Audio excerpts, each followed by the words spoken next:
श्राद्ध पक्ष में पितरों को छोड़ा जाता है, भोजन मिला तो ठीक है, नहीं मिला पितर चले गए। चंद्रलोक से पितृलोक के बीच में एक पितृलोक का सीढ़ी पड़ती है, जीना सड़ा सीढ़ी जिसपे पितर चढ़ के पितृलोक जाता है। उस सीढ़ी पर कौन रुकता है? उस सीढ़ी पर पितृलोक में जाते समय कौन रुकता है? तर्पण शिव महापुराण की कथा कर रही है कि पंचमी का श्राद्ध था, पितर आए पर आपके यहाँ पर उनको भोजन नहीं मिला, वो पंचमी के दिन का श्राद्ध नहीं जीन पाए, चले गए। पितृलोक की सीढ़ी पर जाकर बैठ जाते हैं।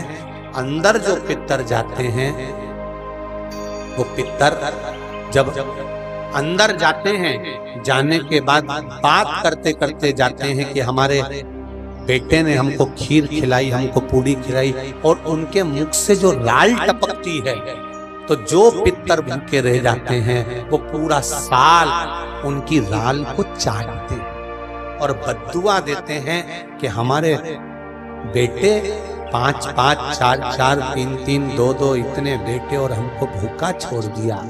तो वो बद्दुआ देते हैं, जिसके कारण बस पितृदोष होता है। और फिर ब्राह्मण देवता कहते हैं कि ये पितृदोष हो गया। पितृदोष क्यों हुआ? क्योंकि भूखे रहे। शंकर पर जल चढ़ाने से 3 दोष अपने आप समाप्त हो जाता है। पहला पितृदोष, दूसरा कालसर्प दोष और तीसरा वास्तु दोष। ये तीनों दोष अगर उत्पन्न भी होते हैं तो हमारे द्वारा उत्पन्न होते। आज के जमाने में जिसकी भी पत्रिका दिखाने जाओ तो पंडित जी बोल देते हैं इसमें कालसर्प दोष है। तो कालसर्प दोष पहले नहीं चलता था क्या? पहले कालसर्प दोष नहीं होता था क्या? होता था, पर पंडित जी ने अभी क्यों बताया कि कालसर्प दोष है? किसी की भी पत्रिका देखेंगे पंडित जी कहेंगे इसमें पितृदोष है, इसमें कालसर्प दोष है, और तुम्हारे घर में वास्तु दोष है। ये 3 दोष ब्राह्मण बता दे, पंडित बताए। कारण पहले के समय में दोष नहीं होता था क्या? नहीं। क्यों नहीं होता था? कि पहले के समय में घर के अंदर से, रसोई घर में से 1 लोटा पानी भरकर रसोई घर से लेकर घर की बहू, बेटी, बेटा, पति, जो भी घर का व्यक्ति है, 1 लोटा पानी ले जाकर, कलश ले जाकर घर के रसोई घर में से ले जाकर शंकर के शिवालय में, शंकर के शिवलिंग पर चढ़ाता था। तो शिव महापुराण की कथा कहती है, जब घर के मटके में से, हंडे में से पानी लेकर जाता था, तो हंडा, मटका पितरों का स्थान होता है। जहां से पानी भरा, घर में से लेकर गया, तो पूरे घर का वास्तु उस जल के अंदर जाता था। और वो जब शिव को चढ़ाते थे तो 2 दोष समाप्त हो जाते थे। एक वास्तु, दूसरा पितृ। ये दोष समाप्त।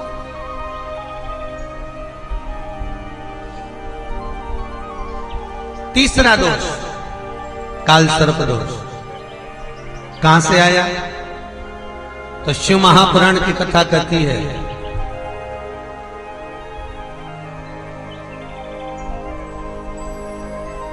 जलंधर की धर्मपत्नी वृंदा को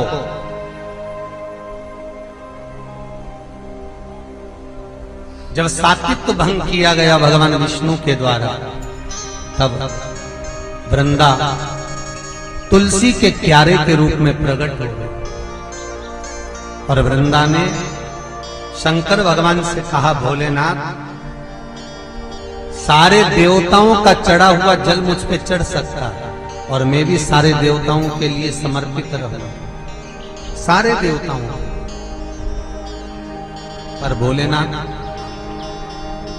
यदि आप पर चढ़ा हुआ जल मेरे तुलसी के क्यारे के अंदर आएगा तो उसको सर्प के डसे का दोष लग जाएगा, जिसको कालसर्प दोष कहा।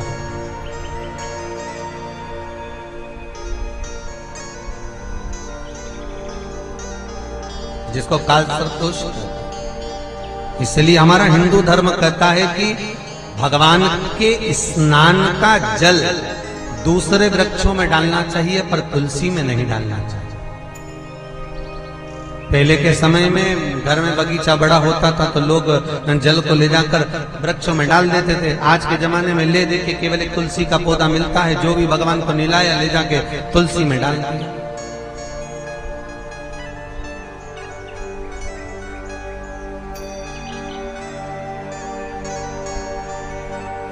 काल सर्प दोष लगता ही तुलसी के क्यारे में जल डाला दोष